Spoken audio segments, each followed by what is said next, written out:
Alors, bienvenue au After Show. Salut! Salut. Bonsoir et bienvenue au After Show. Salut! Salut. Donc, ce soir, on a eu l'opportunité d'échanger avec un expert, le coach Manuel Saint-Cyr, qui est un de nos... En fait, il est un membre de la famille maintenant. OK? C'est plus un invité. Mais nous, on voulait vraiment avoir la possibilité d'échanger sur la préparation de 2025. Maintenant, comme il a dit, 2025, c'est un nouveau départ. Donc, ça peut être n'importe quand dans l'année. Si vous écoutez ça, vous tombez sur cette vidéo, puis que vous dites, OK, mais c'est déjà commencé 2025, c'est pas grave. C'est un nouveau départ. Vous voulez quelque chose de nouveau, vous voulez vivre quelque chose de nouveau, bien, voici quels sont les quelques principes ou étapes à suivre. Moi, je pourrais vous dire que c'est le genre de discussion que je trouve intéressante parce que c'est dans mes habitudes normales de m'asseoir à chaque fin d'année puis de vraiment faire une révision annuelle de qu'est-ce qui a fonctionné, qu'est-ce qui n'a pas fonctionné. Et en fait, je vous dirais que, un peu comme Will qui était là il y a quelques semaines, qui disait que lui, il fait ça au corps. Donc, à chaque 3 mois, moi aussi, j'essaye de faire ça pas mal au corps. Puis, des fois, tu te rends compte que des affaires que tu as décidées en décembre l'année d'avant, que oui, je vais faire ça dans la nouvelle année, rendu en juin, tu fais comme, est-ce que cet objectif-là est encore... est-ce que c'est encore nécessaire? Est-ce que c'est encore quelque chose que je veux? Puis tu l'enlèves, puis il y a pas de honte. Il n'y a pas de honte à l'enlever. Puis je pense que ça, c'est... On n'en a pas parlé aujourd'hui, mais c'est quelque chose que pour moi, au début, je me mettais tellement d'objectifs, puis quand que j'y arrivais pas, je me flagellais un peu, là. Puis je me disais, tu sais, t'as pas essayé assez fort, t'as pas... Tu sais, puis finalement, je me suis rendu compte que il faut que je sois flexible dans mes objectifs, mais j'ai vraiment aimé la perspective de Manuel aujourd'hui, puis c'est un point que je prends en note, c'est de célébrer à chaque étape du processus. Puis ça, c'est quelque chose que je suis pas nécessairement bonne à faire, fait que j'ai pris ça en note, cette pépite d'or-là avec moi, là. Puis je vais partir lorsque je vais faire le même exercice cette année pour 2025. Ouais. Tu sais, puis je disais puis j'apprécie que tu dises ça parce que c'est ça qu'il faut. Dans la communauté, là, on veut vous amener des outils. Puis dans cette banque d'outils-là, vous prenez ce qui vous convient. Mais c'est important de pouvoir le faire. Puis j'ai posé la question justement à Manuel. Est-ce que c'est important de se préparer ou de préparer une nouvelle année? Parce que même moi, je me suis dit, est-ce que je le fais parce que tout le monde le fait ou bien je le fais parce que c'est nécessaire? Puis un point qu'il a amené qui était pertinent, il dit, sans plan, il n'y a rien qui fonctionne. Puis je suis d'accord parce qu'il y a pas... On ne peut pas construire une maison sans plan. On ne peut pas avoir une entreprise sans plan. Même si on dit qu'on n'a pas un plan d'action ou un plan d'affaires, là, mais non, excuse-moi, un plan d'affaires, on peut avoir un plan d'action. Mais il faut avoir un plan. On ne va pas en guerre sans plan. Pourquoi est-ce que notre vie qui compte tellement, on n'aurait pas de plan? C'est ce que je viens à comprendre avec... Parce qu'on n'a pas parlé de ça dans l'émission, mais quand même, je me suis dit, ouais, qu'est-ce qui amènerait quelqu'un à dire j'ai pas de plan? Puis ça, il l'a soulevé, puis je vous laisse l'écouter pour savoir qu'est-ce qu'il a dit. Mais je pense qu'inconsciemment, on a tous un plan dans notre tête. Tu penses? Ouais, je pense que, je sais pas, c'est peut-être parce que moi, je suis peut-être faite comme ça que je me dis, même s'il y a une année, parce qu'il y a eu des années où est-ce que j'en faisais pas de plan, mais tu sais quand même que tu veux aller vers quelque chose. Oui. Mais le point de Manuel, c'était que c'est sûr qu'une personne qui se dit que cet exercice-là n'est pas nécessaire, c'est peut-être parce que sa vie va dans la direction qu'elle veut. Vrai. Fait que tu te dis, ben les choses vont comme j'aimerais qu'elles aillent. Fait que j'ai pas besoin de m'asseoir et faire comme, tu sais, je vais évaluer, est-ce que je veux me rendre plus loin, est-ce que... Parce que dans le fond, ça va dans la bonne direction. Peut-être que ce genre de personne-là va faire plus comme, quand ça va mal aller, là, je vais m'asseoir, puis là, je vais évaluer, puis là, je vais faire un plan.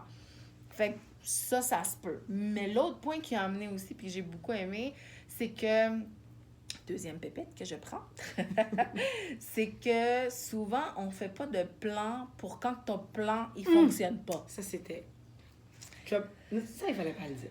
Non, mais c'est pas vrai. Ça, on peut oui, je sais pas. Mais, en tout cas, vous allez l'écouter plus détail dans l'émission, mais je dirais que ça, c'était très, très bon parce que c'est vrai qu'il va avoir tout le temps, même si tu planifies tous les jours, toutes les heures de la journée, il va toujours avoir quelque chose qui va arriver d'imprévu.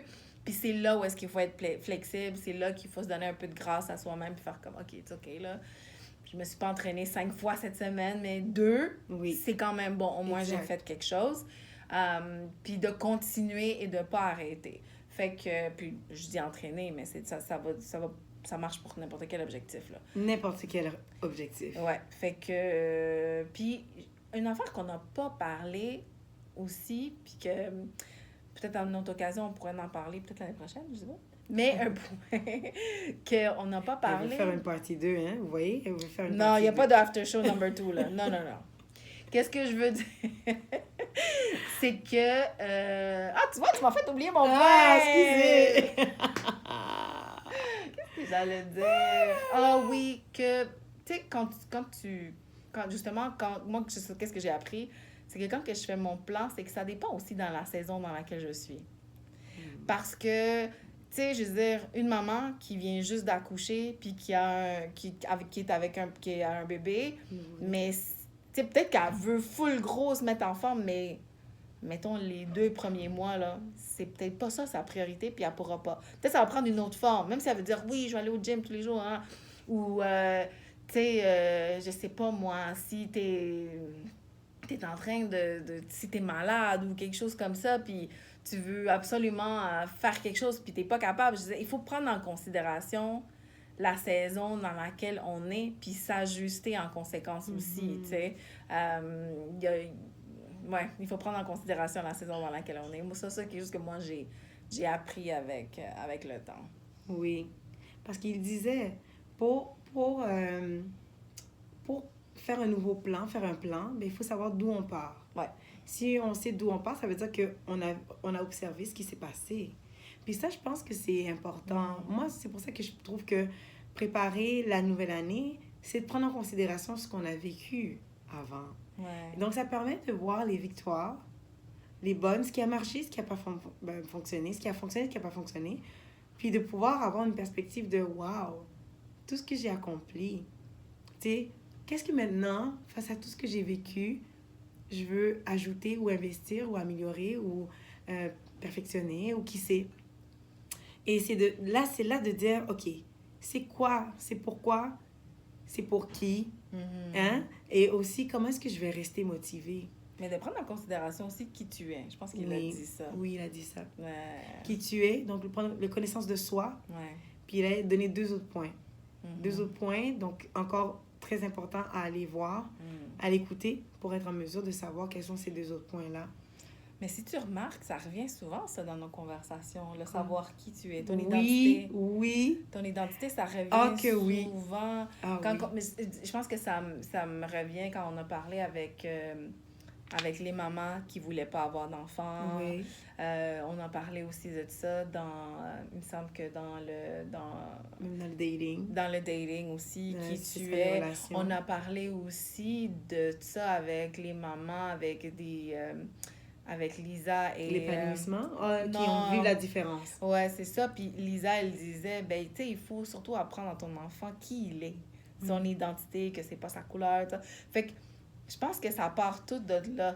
Tu sais, qui tu es, de te connaître, Puis même, on est toujours sur la bannière de l'écoute et tout ça, mais, ça, tu sais, là, on est un peu, mettons, la sous-catégorie, c'est les relations hommes-femmes.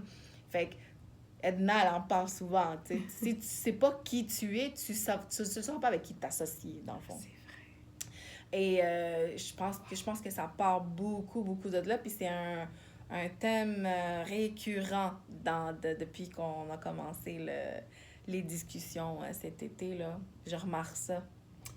Puis c'est tellement bon que tu le soulèves parce que je me dis, en tant que DGI, c'est pas évident. Parce qu'en tant que DGI, on vient avec le background de nos parents qui nous ont influencés avec la culture. On a la culture de la terre d'accueil. Ce mélange-là fait en sorte que des fois, on n'a pas de repère. Ouais. Puis, en plus de ça, c'est que tu te dis, est-ce que je suis, est-ce que je... Tu sais, ceux qui sont nés là-bas, qui sont nés dans leur pays d'origine et qui viennent ici, même s'ils ont grandi ici, il y a quand même une solidité, un peu plus peut-être, dans le caractère. Mais si tu es arrivé ici à 7-8 ans, c'est fort probable que tu as tout pris de la terre d'accueil. OK? C'est très peu que tu te rappelles de la terre d'origine, mais... Non? Non, je suis pas nécessairement d'accord. Parce que ça dépend. Ça dépend de comment tu as été élevé. Parce que, tu sais, pour moi, oui, je suis née là-bas. J'ai grandi ici. Mais je te dirais que mon frère aussi, il est né là-bas. Il a grandi ici. Et ses enfants sont beaucoup plus panaméens que moi qui est né là-bas. Puis les autres sont nés ici. Okay. Fait que la culture est tellement forte chez mon frère qu'il a transmis ça à ses enfants. Puis moi, je vais te dire une chose que j'ai peut-être pas dit là depuis qu'on parle, parce qu'on parle de la DGI tout le temps, c'est que on est un mix de plein d'affaires. Oui. Mais on sait pas dans quelle proportion. Est-ce qu'on a beaucoup plus de la culture d'ici, beaucoup plus de la culture d'ailleurs, avec d'autres choses que nous, des choses qu'on a appris dans notre parcours? Puis moi, souvent, ma frustration va être les gens qui me disent « Ouais, mais t'es latina, t'es exposé de X, Y, Z. Puis moi, ça me frustre parce que je me dis « Oui, mais je suis latina, mais j'ai mon propre mix en moi de c'est quoi être latina. Puis souvent, on va porter un jugement parce qu'on va dire « Ah, tu viens d'être là, mais t'aimes pas ça. » « Ah, tu viens d'être là, mais tu danses pas. Ah, mais tu devrais... » Non, non. Puis on fait des... assumptions. Oui, assumptions. Des préjugés. Oui, on a comme cette attente-là de qu'est-ce que tu devrais être juste parce que tu viens de quelque part ou parce que tu devrais parler espagnol ou parce que tu devrais parler créole ou... Tu sais, je pense que l'identité dans la DGI... c'est vraiment un mix de plein d'affaires. Puis il y a du monde qui vont se sentir 100% québécois. Il y a du monde qui ont grandi ici, qui sont même nés ici, puis qui sont comme, non, moi, je suis haïtien. Je suis pas québécois. Puis moi, si tu me demandes, je le dis tout le temps, même quand je voyage, parce que ça m'invite d'expliquer plein d'affaires, je dis toujours que je suis Latina, French, Canadian. Parce que pour moi, les trois, c'est important. Parce que je suis pas juste francophone, puis je suis pas juste latina, puis je suis pas... Puis tu sais, peut-être que vous êtes d'accord ou pas d'accord, c'est correct. Mais moi... que quelqu'un me voit puis qu'il me dise « Ah, mais toi, t'es supposé d'être ça parce que t'es de la DGI, parce que... » Ben, mon identité, c'est pas ça, nécessairement. Mais t'as pris le temps de réfléchir à ça. T'as pris le temps de travailler sur toi. T'as pris le temps aussi de faire plusieurs formations de thérapie ou de coaching qui t'ont permis d'arriver avec cette résultante. Si jamais quelqu'un n'a pas eu la chance de vivre ce que tu as vécu, c'est beaucoup plus difficile de le réaliser, puis de le vivre, puis de l'exprimer. Puis quand je dis ça, c'est... T'imagines, tu vas en Haïti, tu sais qu'on ne te considère pas comme un Haïtien. T'arrives ici, on ne considère pas comme une Québécoise parce que tu as une couleur de peau différente. Ou bien tu as une allure, ou un teint, ou un look qui est différent. Donc là, c'est... Veux pas, dans l'être humain, il y a un désir d'appartenance. Oui, je suis tout à fait d'accord. Et là, imagine-toi, tu arrives dans ta famille... Puis dans ta famille, c'est assez nébuleux, pas au niveau de la culture, mais au niveau de... Tu sais, par exemple, les parents, il y a certains parents haïtiens qui vont dire « Je ne parle pas créole avec toi parce que je veux pas que tu parles en créole. Je veux que tu saches... » Mais même des Africains aussi, que c'est beaucoup, très prôné. Tu parles pas le dialecte parce que je veux que quand tu parles vraiment les langues qui sont les plus populaires. Je veux pas que tu aies d'accent. Exact. Je veux pas que tu sois... Puis c'est vraiment dans la peur d'être rejeté, la peur qu'on maltraite notre enfant ou on le discrimine. Mais veut pas, juste à cause de sa couleur de sa peau, il est déjà discriminé, de toute façon. Ou bien même le look qu'il peut avoir, si par exemple, je pense aux personnes qui sont voilées, ou etc., asiatiques, tu sais, les yeux bridés. Il y a des choses que tu peux juste pas enlever. Tu sais, donc, c'est tout ça qu'il faut qu'on puisse revoir ou voir ou analyser. Et c'est pour ça que, pour moi, l'émission compte énormément. Elle compte vraiment parce qu'on veut qu'on puisse arriver au point de la carrière et de dire c'est ça que je suis. Puis ça là, c'est mon ancrage. Puis mon ancrage, c'est ce que je veux transmettre à mes enfants. Puis pour que eux, comme son frère, elle a dit tantôt, puissent être forts, puissent être solides, puis pas être ballottés à tout vent. C'est ça que je souhaite pour notre communauté. Donc oui, on parle beaucoup d'identité. C'est un fil conducteur que je remarque dans chacune ou dans plusieurs de nos émissions. Puis je pense que lorsqu'on parle de faire un plan, je pense que je vais réitérer le fait qu'il faut que tu sois conscient de c'est quoi ta saison pour pas te mettre des objectifs qui s'enlignent pas avec dans la saison que tu es. Puis de savoir aussi qui tu es. Si tu le sais, là, que tu vas pas te réveiller pour... On parle de gym, là, mais tu sais que tu vas pas te réveiller pour aller à 5 h du matin au gym. Tu le sais que tu as essayé 50 fois. Puis c'est pas quelque chose... Écoute, va le soir après le travail. Mais oui. Tu comprends? Puis où tu le sais que tu vas pas manger, je sais pas moi, des légumes ou des yogourts. Puis... l'avoine. Mais trouve-toi une autre alternative. Il y a des choses qu'on sait, mais qu'on se dit qu'on veut quand même essayer. Oui. Puis on se bat contre nous-mêmes pour ça. Aidons nous-mêmes. Il faut qu'on s'aide nous-mêmes. Exactement. Il faut qu'on s'aide nous-mêmes. Exactement. Mais ça, j'avoue que ça fait partie du processus, puis on prend beaucoup ça ici. C'est sûr que, tu sais, d'essayer, essai-erreur, c'est bon aussi, là, parce que ça aussi, ça t'aide à te connaître toi-même. Mais oui, quand on parle d'un nouveau départ, savoir qui on est, qui on veut devenir, c'est super important. Puis je pense que c'est pas quelque chose qui l'a soulevé, mais souvent, quand tu dis « moi, je veux être une telle personne », mais cette personne-là, elle fait quoi que moi, je fais pas? Puis à ce moment-là, tu es capable de fermer ce gap-là puis faire comme, une personne qui a de l'argent, elle dépense pas à gauche et à droite. Elle a des épargnes. Est-ce que moi, je suis comme ça maintenant?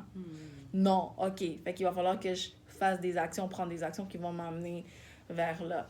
Fait qu'en tout cas, moi, je vous souhaite que si la direction dans laquelle vous allez présentement n'est pas quelque chose que vous aimez, de réévaluer puis peut-être faire un plan. Puis vous voyez, j'ai pris des notes sur ce qu'elle a dit. Puis des fois, on s'attend à ce que ce soit... Puis je suis contente que Manuel, le coach, vienne parce que, comme on disait dans l'émission, on vous offre un cadeau.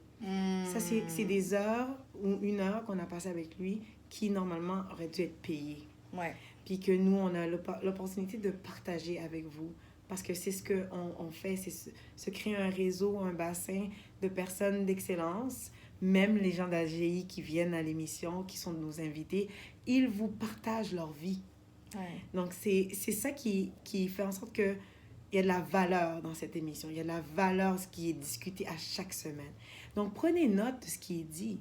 Prenez note de ce qui vous marque et faites-en vôtre. Est-ce que c'est... Make it yours. Tu sais, j'ai pas d'autre... L'expression en français ne me vient pas, donc je le dis en anglais. Mais c'est important. Moi, je veux être cette personne. Qu'est-ce que ça veut dire être cette personne? Comment je peux le décortiquer pour devenir cette personne-là? Puis c'est quoi les actions concrètes que je peux poser? Il y a quelque chose que... Puis je vais faire le lien avec ce que Manuel amène quand on parle de pièges, parce qu'il y a des pièges à éviter. Puis il disait 2 choses que j'ai beaucoup aimées, qui ont vraiment vibré avec moi. C'était la visualisation. De se voir. Comment je me vois dans 5 ans? Où est-ce que je suis? Puis si 5 ans, c'est trop loin, dans 1 an. Si c'est trop loin, dans 6 mois. Allons-y avec notre mesure. On n'a pas besoin de se comparer à personne d'autre. On n'est pas dans une course, une compétition. On est dans un marathon. Et la deuxième chose que je voulais amener, en espérant que c'est pas ce que tu voulais, mais c'était de se focaliser sur des choses qu'on tournait en joke. Ça, là, c'était... Ça, il faut écouter parce que c'est quand même détaillé. Ce qu'il amène, hein? Ouais. Faut pas voler le punch. Non? OK. Ben, écoutez, c'est bon pour vous. Allez l'écouter parce que le temps des fêtes arrive. Si moindrement vous êtes célibataire et que vous cherchez quelqu'un et que vous voulez pas vous faire comme stresser et frustré par les questions multiples, ou si vous êtes marié ou bien en relation puis que vous voulez un enfant, puis vous n'avez pas encore eu, tu sais, toutes ces situations que vous savez... Vous avez pris du poids pendant l'année, puis ma tante, whatever, va toujours demander « Hey, il me semble que t'as pris du poids! » Allez écouter le conseil de Manuel. Toutes ces questions sont bonnes, OK? Voilà. Tout ce que vous pouvez penser qui va vous fatiguer parce que vous savez qu'on va vous le poser, allez écouter l'émission. Je vous dis, ça vaut la peine. Ça vaut la peine. Parce que j'ai ri, j'ai fait « Wow, quelle astuce! » Alors voilà, c'est ce que je voulais amener comme point. Enfin, T'as-tu un autre point Non, à non, ajouter? vas-y. Non? Ouais. J'en ai un dernier. Puis ça, j'ai aimé ça parce qu'il a fait le lien entre la foi, la spiritualité, la foi avec nos objectifs. Puis de dire que tout ce qui nous arrive est bon. Et ça, des fois, on en parlait dans l'émission La semaine du passée. mois de novembre. Ah, Au mois de novembre, le 2 novembre, si vous avez... la semaine passée. Oh non! Écoutez, Du 2 novembre! du 2 novembre, c'est vrai. J'ai crampé. Ben bon.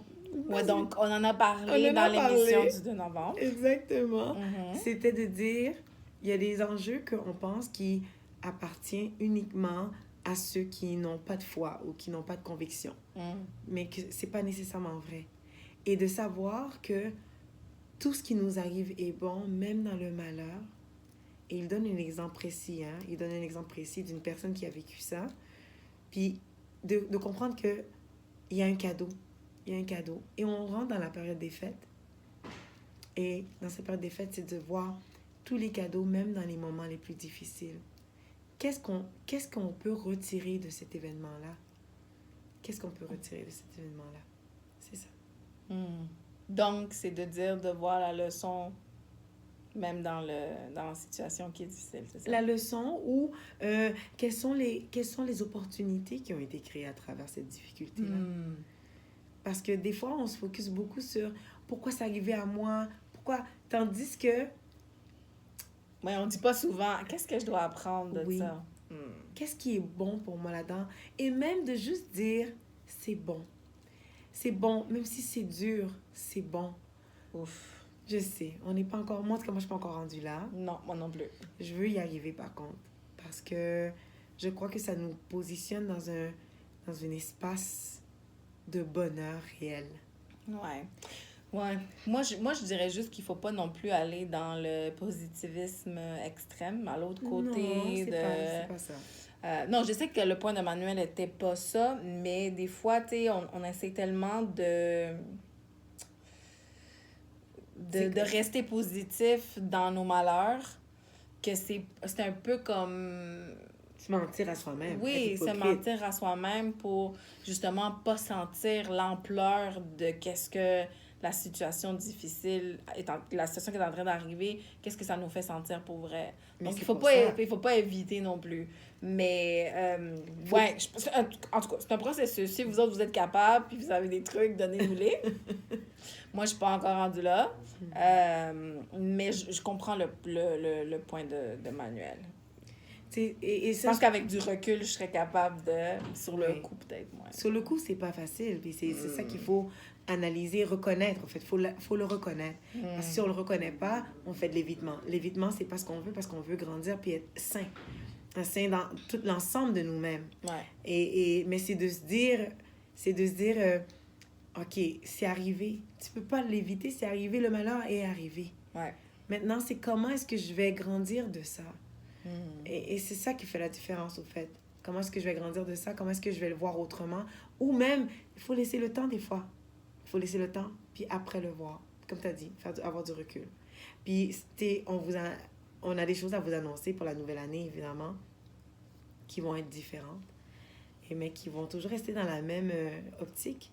Mais là, je vois le regard d'Akara qui est comme, de quoi tu parles? Mais elle va le comprendre plus tard. Mais parce qu'elle le sait, elle est au courant de ça. Mais c'est juste que je ne peux pas vous le mentionner maintenant.